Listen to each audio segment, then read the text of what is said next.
What's up, Marysville? I'm Zach. This is Max Larson. Today for you, we have Mr. Rose, the principal at SFE. He's also an off-ice hockey official. So tell us how you got into that. That's a long story, but it's a cool story. When I was teaching in Monroe, I was teaching high school in Monroe, math, and I had a TA who we'd talk hockey, and back about 10, 12 years ago, well, it was a little more than that, I'd go down and watch the Seattle Thunderbirds play, and I'd run into my TA down there just and say hi to Mary. Her name was Mary. Okay. And so I'd see her at the games. And so when I heard that Everett was getting a hockey team, I was up into Everett one day and with my wife, and I walked by the office of the Everett Silvertips. And I said, well, I got to go in there and check it out, because that'd be kind of cool. Well, I walked in, and guess who was the receptionist? Well, it was that Mary, my old TA. Oh, cool. And so I told her, I said, Mary, you got to hook me up. I want to do something involved with hockey because I love it.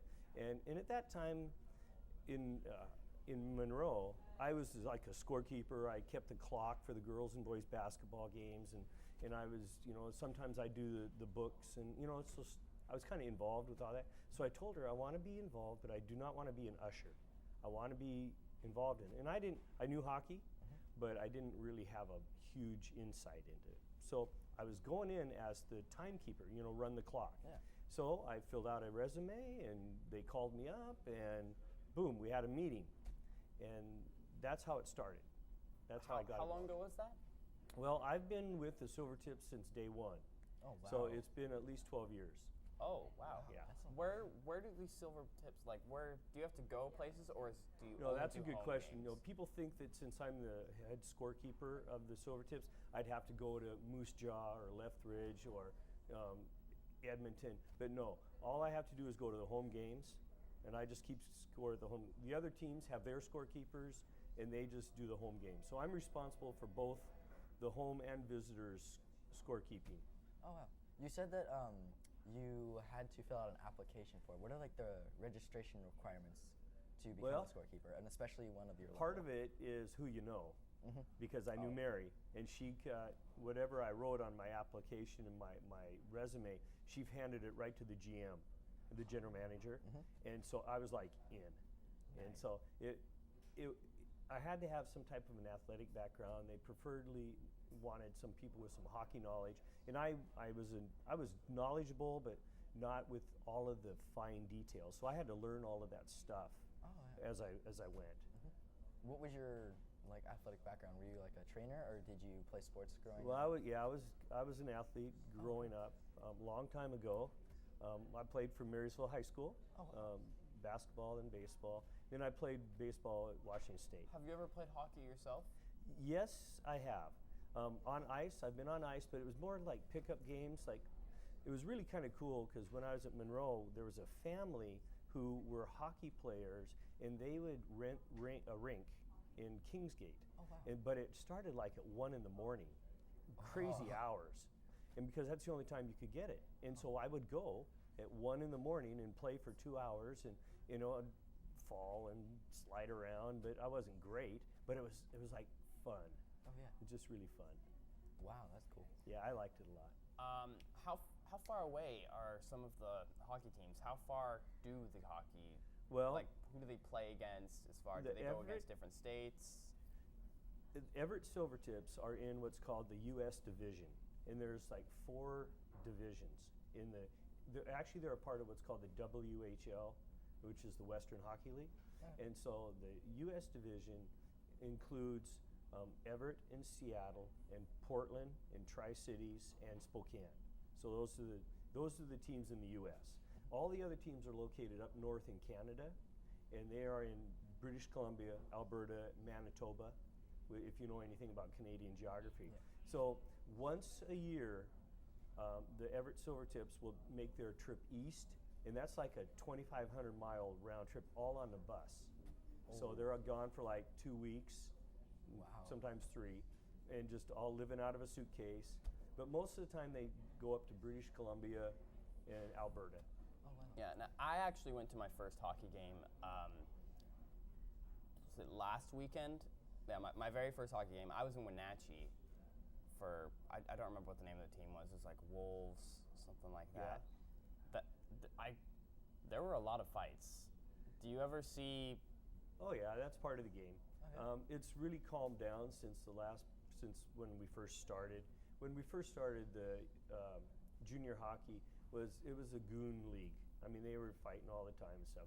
But as the league has progressed, they've gotten more skilled, and so they're more worried about making it to the next level than beating somebody up. Oh yeah. You know, yeah, once in a while there's a dude. You know, they'll have a go, but pretty much it's more hockey. And the amount of penalties, since I'm the scorekeeper, I know how many penalties are called. The amount of penalties in games has decreased. Okay. Wow. Which makes your job easier, right? Yeah, actually, less riding and I get to watch more. Speaking of your job, what are the exact like requirements that you do besides just like, because you said you take penalties and you keep the score, but what That's all a do good you do? question, because I really have two jobs, so to speak. One job is if I'm the lead off-ice official, which I am most of the time, I do the computer. I keep the score on the computer. There's a program, and it goes right to Alberta, and it gets piped up through everybody on the WHL website. And so that's one of my jobs when I do that. And that's kind of an easier job because all I do is just compute or type in what the score is, you know, when the penalties are, who's on the ice, who has the goals, who has the assists, those type of things, attendance, all of that stuff. But when I have to do the paper, which is a little bit bigger job, and that includes me having to get there early. I have to go into both locker rooms and get what's called the scratches, which means who's playing and who's not. And they list the roster, and the coaches will scratch out the guys who are not. They'll signal who's playing, who's run, and then I got to take it back to what we call the green room, and I physically write in all the names, all 20 names on one team and all 20 names on the other, and that's kind of a hassle. But you would think that they'd have it a little more computerized, but no. Anyway, and then so I do that. Then they have warm-ups. Then after warm-ups, I go back to the coaches and they sign off on this is the guys who are playing for sure. Then I go into the referees. They look at it. Then we go up, play the game, keep score, and then after that, after the game's over, I go down to the referees again. They sign the sheet, meaning it's an official game. And then after that, my last task is it's in triplicate, so I got to rip it apart and give one copy to the visiting coach, one copy to our head coach, and the other copy goes into the office, so they fax it to Calgary. So how long, on average, are you at the arena? Well, like tonight, we have a hockey game at 7:30. All right, can't remember who we're playing, but we have a game tonight at 7:30. So I'll get there about 5. Oh wow! And they feed us dinner, which is nice. Oh, that's cool. And then about 6 o'clock, I start my rounds. Start getting the lineups and doing all that.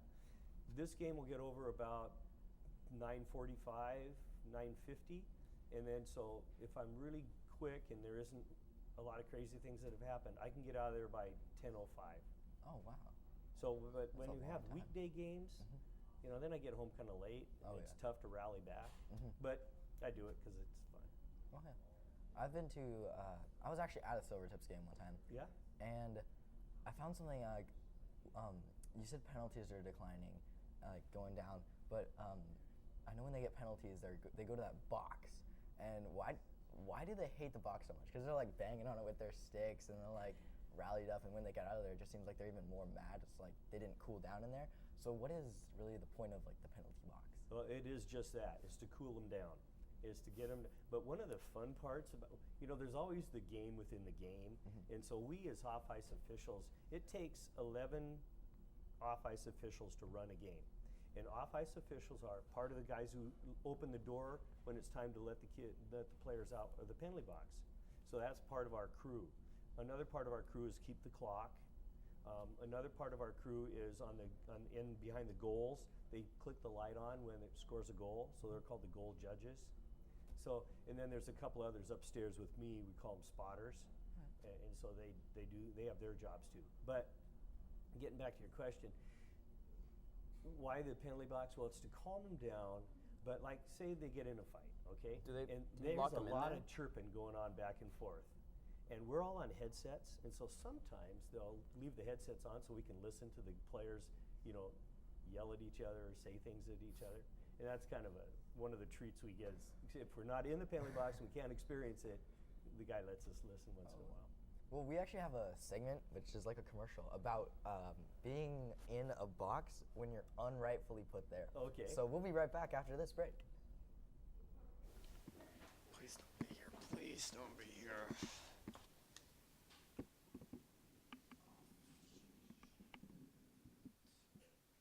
Oh, hey, buddy.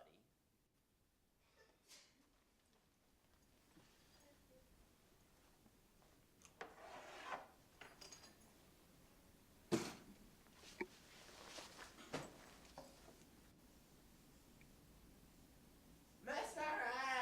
S! He's not in his assigned seat.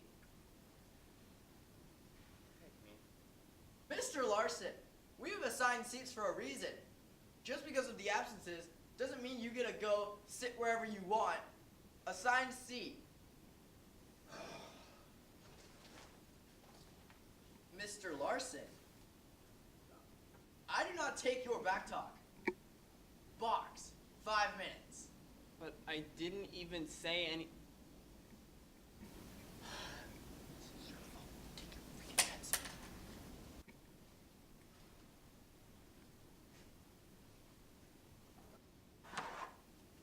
10 minutes.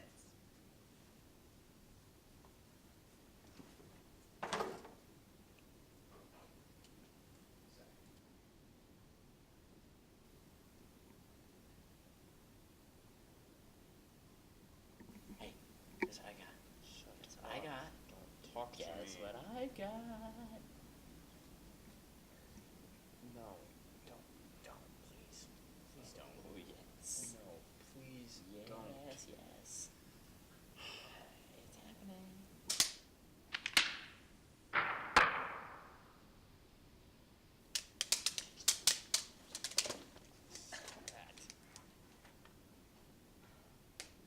Mr. Larson, we do not use those annoying toys in this classroom.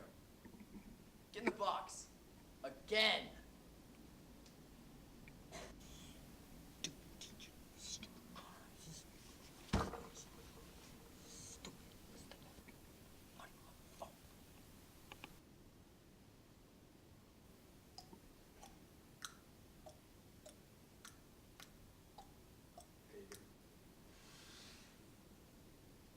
Mr. Larson, do you have to make all this noise? I am trying to teach a classroom here, and you are being so loud and obnoxious. Will you please, please get back in the box? What the heck? Okay, this is clearly. This is the dumbest thing ever. You're opening. Hello and welcome back to Charger Chat. We're again here with Mr. Rose. And so how did you go from how do you juggle all the work you have to do, because you're also a principal and you're a Hockey Eyes official? Well, it's time consuming. Being a principal, as you know, that I have some supervision duties that I have to take care of. So like, go to football games, go to basketball games. If there's concerts, try to, go to the concerts. And so there's a lot of stuff.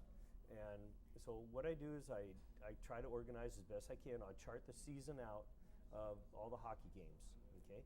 And then the other three principals, Mr. Stevenson, Mrs. Hagenberg, and Mrs. Delgado, are very good about taking that. I let them know when I have silver tips, and they'll fill in for me on those days. But I find the time because I make it my time.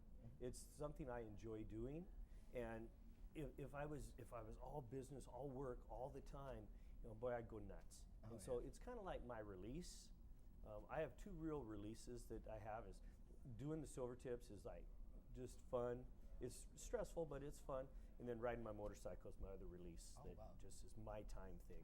That's cool. Do you ever get students coming to the games, or do you ever see them there? And Yeah. Like, Mr. Rose. Oh You're yeah, like, all "What's the up, time. guys?" Some of them will look at me and don't want to, see me. And but I'm one not of the things I get is to be able to do this is I get two season tickets. Oh wow. So I have 2 tickets to every game, and so a lot of times I'll give them to some of our kids, or I'll give them away, just to get them to come once in a while, and they like that.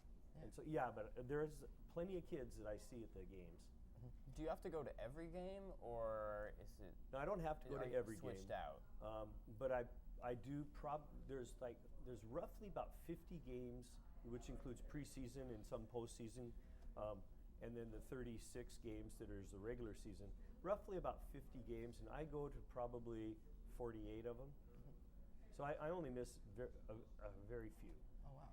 And like one of the games I missed this year was we played MP in the Berry Bowl.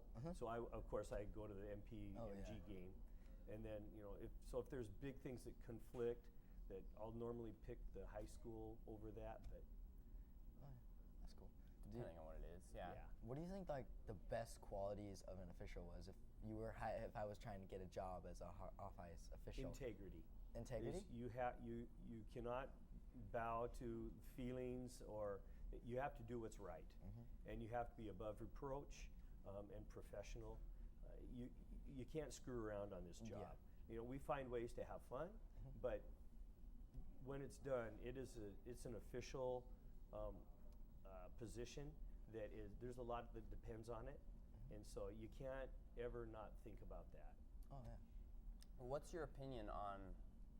And earlier we were talking about the box and violence. What's your opinion on the violence in general in hockey? Like, Well, is it entertaining? Like, Well, yeah, of course the entertainment.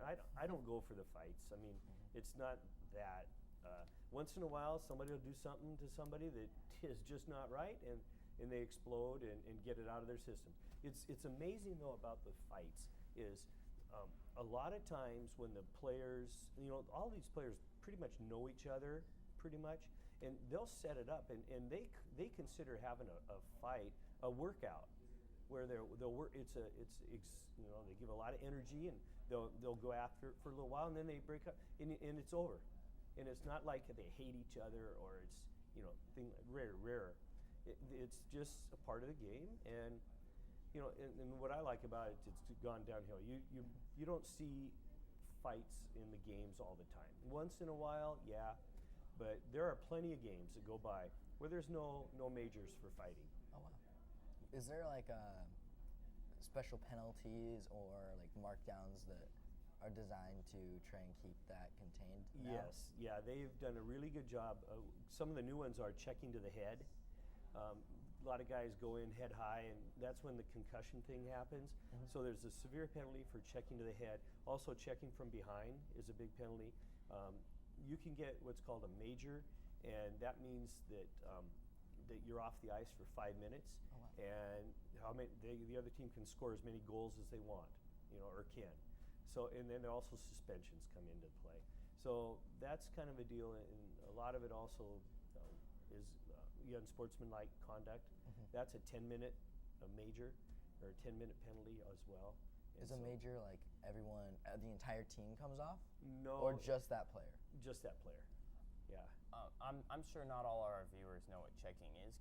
Can you describe that too? Well, it's when you run into somebody without the puck, or with a legal check is when a guy has the puck and he's skating on the ice, and you come up and you smack him, and you try to get him off the puck, try to make him lose control, and they fly into the boards. You see sometimes the boards go flying. Yeah. And so that's legal checking. You can do it. It's a rough game. It's contact. It's as every much as contact as football is.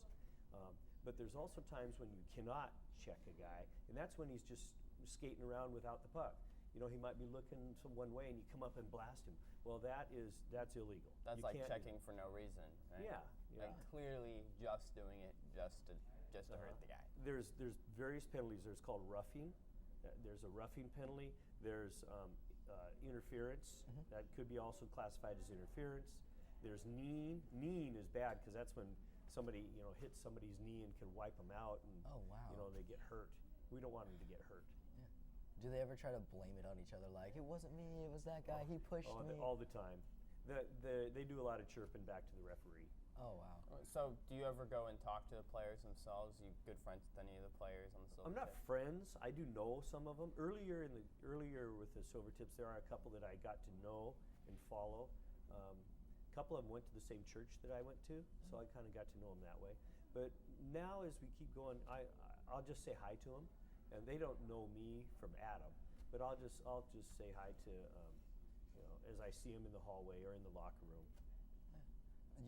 You said being like you can juggle both, and like you said, does in your opinion, do you think like being an off-ice official and being a principal feed off each other, like the integrity from this comes over here, and then the business aspect? Do you think that like crosses over a lot? I really do.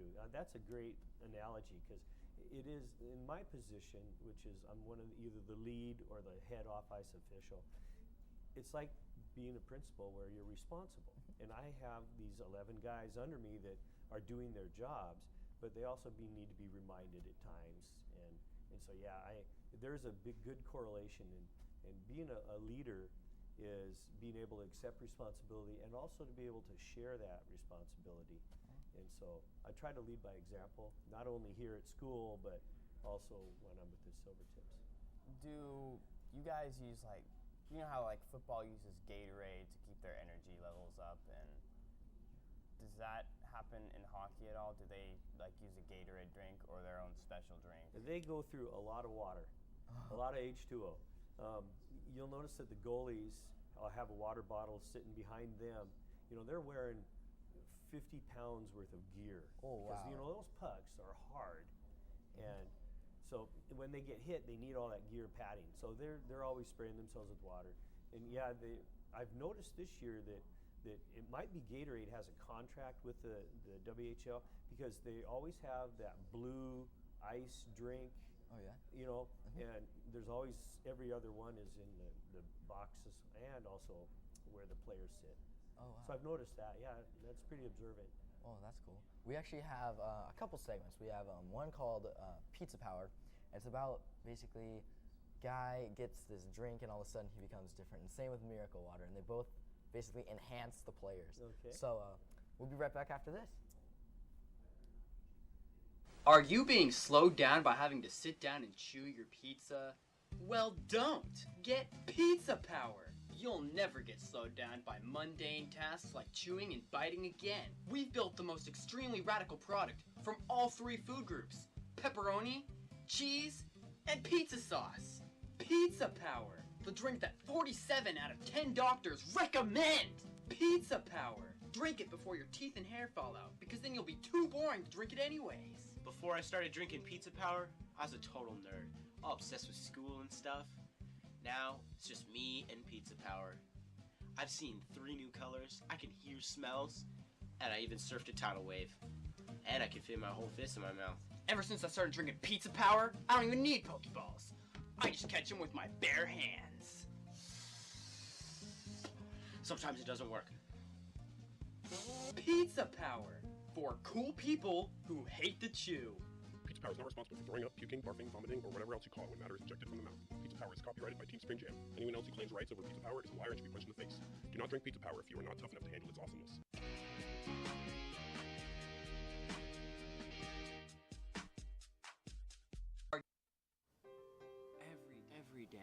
Every day, people are suffering from TDD.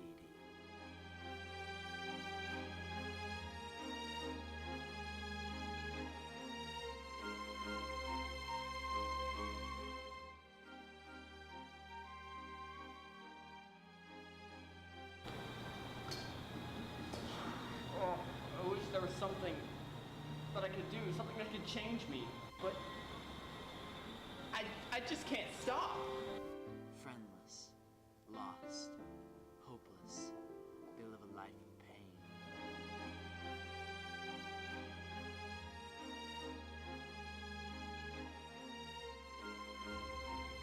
I don't know how to stop it. Just go. It's this constant beat in my head that's telling me that I'm just gotta dance. But I don't know how to dance. And I can't. Oh God, it's happening again.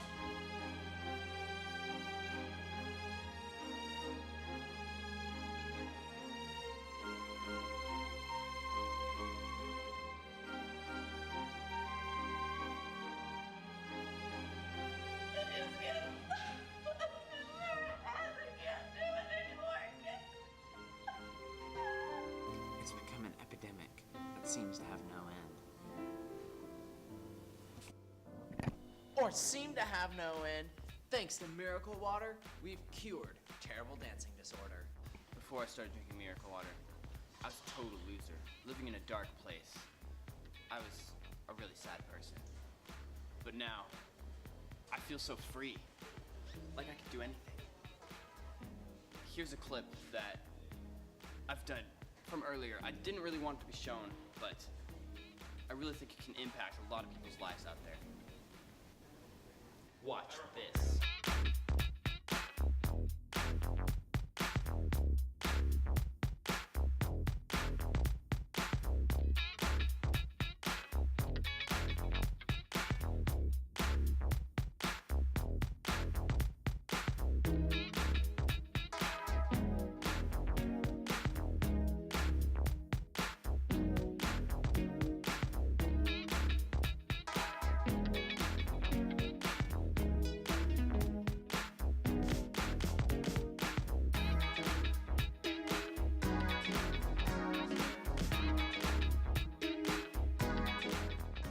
Brought to you by the makers of the Blue Hat, Miracle Water lets you dance like a pro. Just listen to our satisfied, no, thrilled customers.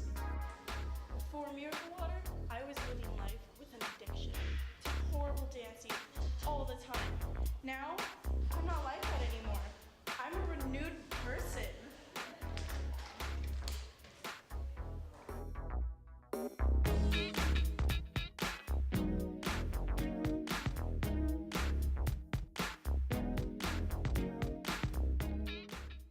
Before Miracle Water, I was emotionally very much unstable. I could not get my life together. I was just stuck inside this box. My body, I just couldn't get out of it. I was consumed with this horrible, horrible dancing. I just couldn't do it anymore. Then Miracle Water came. I can get my life back. It's easier for me to show you than tell you.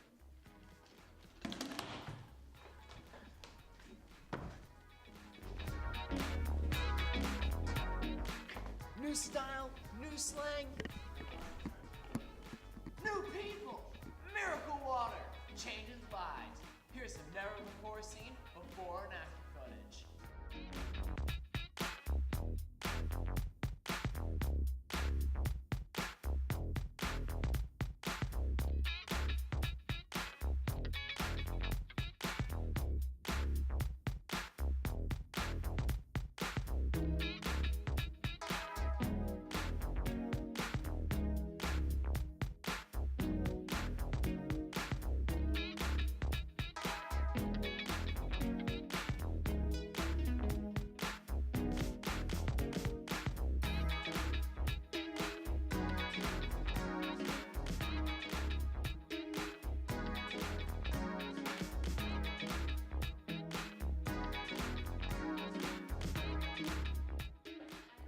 Miracle Water.